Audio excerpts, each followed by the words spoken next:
Right, hello. So this is, I wrote it down, week 19 of my weight loss journey. Okay, and okay, I didn't do one last week because I only had like less than about 1 pound loss. I got like half a kilo.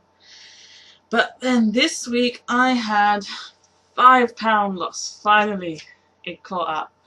I don't know. I think that kind of happened to me, like zero or very little loss, and then like 5 pounds in 1 week. So that's cool. I was really, really happy because I'm finally below the weight I was when I went on holiday.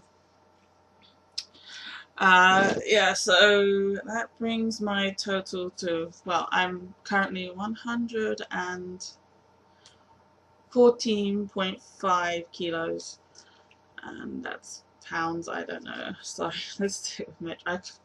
I need a calculator to work it out. So yeah, I'm feeling really good. I'm eating more. I'm more or less on plan. Yesterday I went over a couple hundred calories, but that's no big deal, I think. And I'm really getting into cooking, and I'm rediscovering. Well, not rediscovering. I'm going back into like Indian cooking because you can make really tasty stuff. And I finally done an order from Indian supermarket. Um, I can't. I'm too lazy to actually go to like an Indian supermarket, so I order online from a Indian supermarket in Tokyo, and there's a big Indian community in Tokyo because they all work in like IT. So the prices are really good. Like if you buy stuff, and it's like for Indian people. If you buy a shop like for Japanese people who just like Indian food, then they pay so much.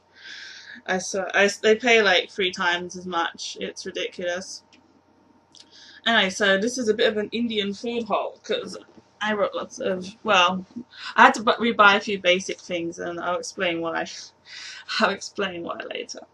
Okay, so what did I buy? I bought kabuli chana, which is chickpeas or what do you call it? Garbanzo beans.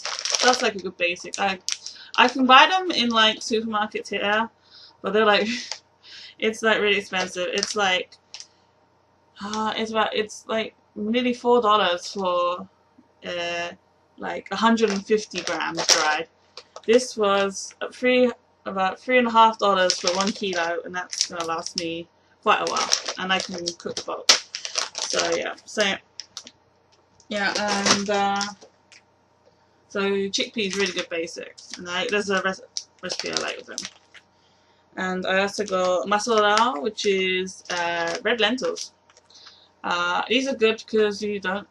Well, lentils is like, if you're really cheap like me, they're good because they don't need soaking and you can cook them quickly and you can make a nice, quick and easy dal. So that's again 1 kilo. It's again $3.50.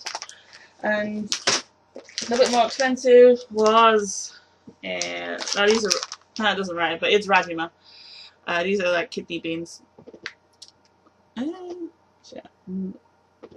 Yeah, kidney beans. Okay, and these were a bit more expensive. These are like $5 for 1 kilo. So yeah, these are Japan prices. So this is really cheap for Japan. I'll show you what I was. You can get kind of red kidney bean in Japan, and it's called daishokin.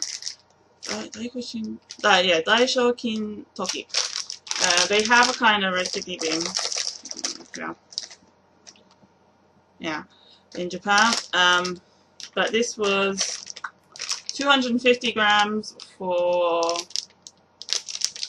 it might have been, I think it was like nearly $4 for that. So basically I get nearly 4 times. Whoa. Okay, I get 4 times as much. It's like such a no-brainer, and dry beans they're gonna keep for ages. So as long as I remember to soak them. So I'm really happy about that. And I got another cup because I've run out of cumin. This is cumin powder. This is 200 grams of cumin powder. Again, $3.50. Yeah, I can buy it in the supermarkets, but you get like a tiny little pot for like $3, and that like cumin is such. It's so I love cumin. You can use it in Indian cooking, and you can use it in like Mexican cooking, and it's really good. So I get the 200. I get a big pack for 200 grams. No messing around here.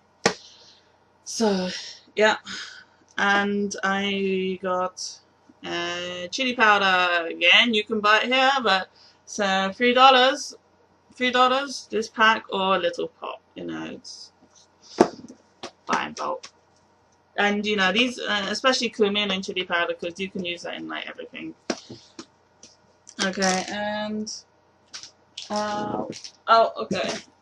And also dried fenugreek leaves. Oh yeah, they smell really good. You can put them in curries, and also you can put them in like a roti, chapati, and yeah, I really enjoy them. There's a couple of things I really like using it for, so I'll have to try and find the recipes. And another thing, which, okay, coconut milk powder. Okay, so there is logic behind this. Okay, so like sometimes coconut. Yeah, right. So so far I've been using soy milk instead of coconut milk in recipes, and that was great. I was fine. And then I tried making like a Thai red curry, and okay, instead of coconut milk, I just put in soy milk. But something happened, and it basically the soy milk separated, and I ended up with like chunks of tofu in like spicy watery soup. Like I made myself eat a few portions, but I did throw away like a good 2.5 portions. So, and I read somewhere that like acidity in coffee, some people put soy milk in coffee, the acidity can make it separate into, and you know, congeal into tofu. So okay, so I thought I'd give coconut milk powder a go. Okay, now looking at the nutritional info is really quite scary. Okay, per 100 grams, 750 calories. Okay, this is 150 grams, so this is like, yeah, over 1,000 calories in this box here. Oh my god. And saturated fat, 95%. Oh, so it's basically just saturated fat. It's like, I'm trying, yeah, okay. But, okay, so, but you only need, it says here, you only need 1 teaspoon in 1 cup of water for thin milk, or 3 teaspoons if you want thick milk. Okay, so 1 teaspoon is about 5 grams, so I worked it out. So per teaspoon, this is 37 calories. So if I use 1 teaspoon in a curry for 37 calories, I think that's okay. Although saturated fat, I don't know why, yeah, like you got to be really careful with coconut. I don't know, like coconut oil and coconut this is like such a big thing at the moment. But you know, my boss, she's from Sri Lanka, and they love using coconuts, but she says like heart disease is such a problem there, because like everybody they all use, like every meal is like coconut milk, and they use coconut oil for frying. So yeah, so instead of using like a whole can of coconut milk, I thought I'd use just like a teaspoon to give it a bit of a coconut taste, and a little bit of, you need a bit of fat in food to make it taste nice. It's like, it helps, it's something to do with like the fat coating the tongue, it tastes good, and also it helps the flavors, you know, get to the taste buds. That's the science behind it. But be very careful. So one teaspoon, I'll try 1 teaspoon, and you know, I might have to up it, I don't know. So I'm gonna try this, but the nutrition is so scary. Oh my god! And it says 95% saturated. It's just saturated fat. But you know, sometimes it tastes good, and like, there's no point in You can't eliminate fat entirely from your diet. You should try and limit saturated fat. So that's why only sometimes, and it's dry, so it's gonna keep ages. That's my thinking. I know. I was like, I was thinking, do I tell about this? Because it's like not bad, but you know, I'm gonna try it. If it's not good, then I'll go back to soy milk, and I hope it doesn't curdle. I reckon that red Thai curry was like acidic or something, so that's why it curdled. So, excuse me. Yeah, so I'm really happy with that whole. Although I should have got like atta powder, atta flour, which is like wholemeal, fine ground flour, and you can use it to make chapatis. I'm not good at making chapatis, so but I want to really try and master my chapati because it's technique. Because you can make wholemeal. You can make whole. It's like wholemeal tortilla, yeah. So you can use it for like I like eating curries instead of rice. I eat brown rice as well. So yeah, and I got like a bag of frozen green chilies. Again, $3. So yeah, that's great. I'm really happy. And also, I had to order off the internet dried cranberries because I want to make cranberry bliss bar. I've been baking as well recently. I've been pretty good there. Yeah, every week I kind of bake something like a kind of pumpkin cake or pumpkin carrot bars. Like, and this last week I made oatmeal. Oh, okay. This wasn't a skinny recipe. It was like a oatmeal raisin cookie cake, and that was really good.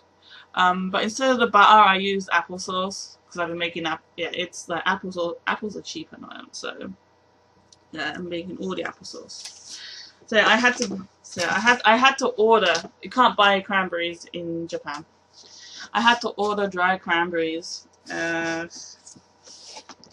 because I want to make cranberry bliss bars from on the Skinny Taste website because I love them, but you know. So yeah, let's try and skinny up. So I got. Oh my god.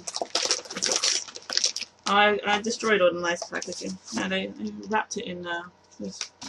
Anyway, so here you go. I saw these on sale on Rakuten. These are dry cranberries. And see, look, special sale. These are like $10. Yeah. I got a kilo, so that's good. It's good. I love cranberries. Yeah, so I'm gonna try and make cranberry bliss bars. So yeah, I'll put that up on Instagram if I make them.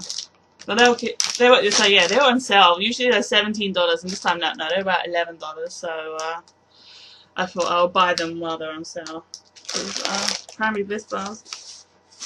So this is the length I go to. Eat Japanese food. I don't like it. I do like Japanese food, but you know it's kind of a pain. I don't know. They're kind of obsessed with white rice, and I prefer to eat brown rice. You know, it's a bit more tasty, and it has a bit more like white rice just doesn't taste of anything to me. Yeah, it's just you just eat it, and that, like I don't know, Japan that will commonly eat like two bowls of rice with dinner is like I think considered like average, and that's like 400 calories and no fiber. You don't feel full for long. So there's that, and oh yeah, and there's a lot of salt, a lot of salt, and I can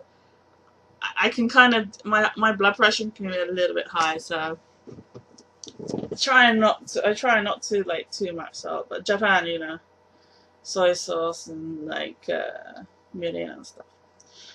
Like it can be done, but you know, there's another thing I don't really like fish, so that's why I prefer to eat beans. And Indian food has so many good like bean recipes. Yeah, I really enjoy that. So yeah, I'm gonna be. Oh, another thing, yeah, I've been buying, and I just went out and brought like about 20 pieces of Tupperware, because I did when I lost all my weight before. That was what I was doing. I was cooking Indian food all the time, and I had lots and lots of spices. And as I had so many spices, I didn't put them in the airtight containers. And I just used to roll out the bag. I used to roll out the plastic bag, and like I'd put like a seal it. Well, try and seal it with like a food peg, like a food pinch thing. But then like a year, but then like a year or so ago, I had a drugstore beetle infestation. But they're either drugstore beetles or cigarette beetles. They look very similar, and I can't tell which ones they are. But yeah, they're beetle. It's a kind of weevil which likes dried spices. So I don't know if they probably came in with like a bag of spices, and some spices they like, some they don't. But they really like whole spices like cumin seeds and coriander seeds. So in the packet was all these like little beetles, and like they're like tiny. They look like little weevils. But yeah, but basically I've been fighting this infestation of beetles because they kind of got into like all my dry foods. So I've been throwing, and I still found I cleared out a cupboard and I found something there. I still find them a little bit. So basically, any new spices I open, I'm putting into like Tupperware. And also I do like dried beans as well. So I brought like I built a bit bigger than this to put. Once I open them, I'll put them and store them like this, like you should. Yeah, I know. I was like, I'll be alright, Yeah, I'll use them. I'll be alright. No, I mean, it's a pain. I lost quite lots. I lost like half of my spice collection. So yeah, that's the new rule. If I buy new spices, I have to buy new Tupperware to put them all in. So yeah, that's about it. So yeah, I'm feeling really good. So I hope it's gonna be okay. Hope another loss next week. That'd be cool. Sorry for the mess. And well, thanks and bye.